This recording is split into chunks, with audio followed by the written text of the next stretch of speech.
Good morning. സക്രിയായുടെ പുസ്തകത്തിൽ നിന്നുള്ള വായന. ജോഷായുടെ കിരീടധാരണം. കർത്താവ് എന്നോട് അരുൾ ചെയ്യുന്നു, ബാബിലോണിൽ നിന്ന് വന്ന പ്രവാസികളിൽ ഹെൽദായ്, തോബിയ, ഏദായ എന്നിവരെ കൂട്ടി സഫാനിയായുടെ പുത്രനായ ജോസിയായുടെ വീട്ടിലേക്ക് നീ ഇന്ന് തന്നെ പോകുക. അവരിൽ നിന്ന് വെള്ളിയും പൊന്നും വാങ്ങി കിരീടമുണ്ടാക്കി യഹോസാദാക്കിന്റെ പുത്രനും പ്രധാന പുരോഹിതനുമായ ജോഷായുടെ ശിരസിൽ വയ്ക്കുക. അവനോട് പറയുക, സൈന്യങ്ങളുടെ കർത്താവ് അരുളി ചെയ്യുന്നു, ഇതാ ശാഖ എന്ന നാമം വഹിക്കുന്നവൻ. അവൻ തൻ്റെ സ്ഥാനത്ത് വളരുകയും കർത്താവിൻ്റെ ആലയം പണിയുകയും ചെയ്യും.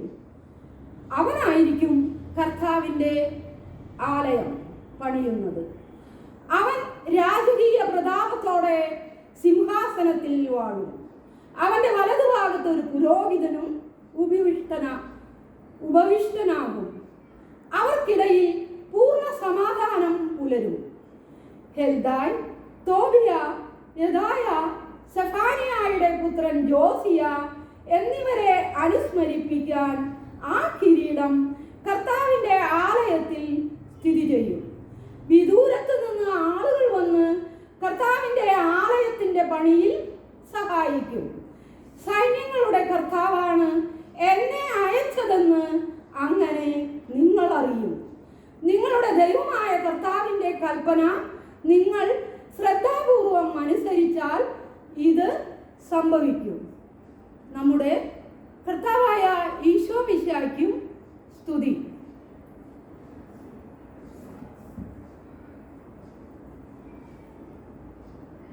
ദൈവത്തിനു വേണ്ടി ആലയം പണിയുക. എൻ്റെ ആലയം ഒരുക്കുവാൻ ഒരു കല്ല് പോലും വിലയ്ക്കു വേണ്ട, ഓരോ കല്ലും യാചിക്കുവാൻ മനസ്സിൻ്റെ കരുണയാണ്. കരുണയിൽ നിന്നും ആലയമുയരാൻ ആഹ്ലാദമേ, ആനന്ദമേ.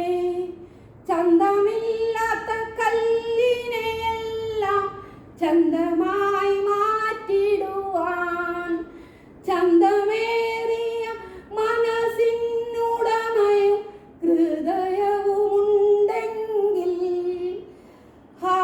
എത്ര മനോഹരമേ, എത്ര മനോഹരമേ. ഈ കല്ലാണ് മനസ്സിൻ്റെ മൂലക്കല്ലായി മാറുന്നത്. ഈ കല്ലാണ് മനസ്സിൻ്റെ മൂലക്കല്ലായി മാറുന്നത്.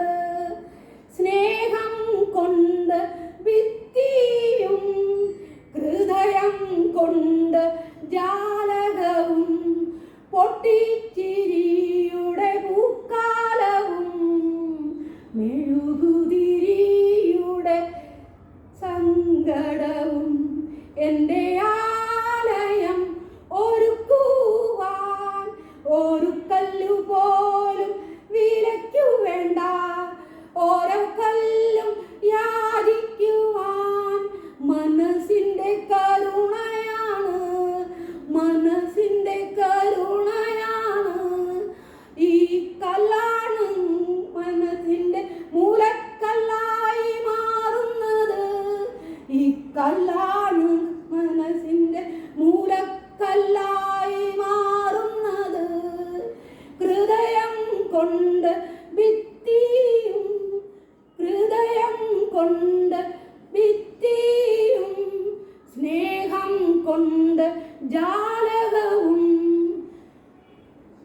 യേശുവേ സ്തോത്രം, യേശുവേ നന്ദി, ദൈവമേ നന്ദി.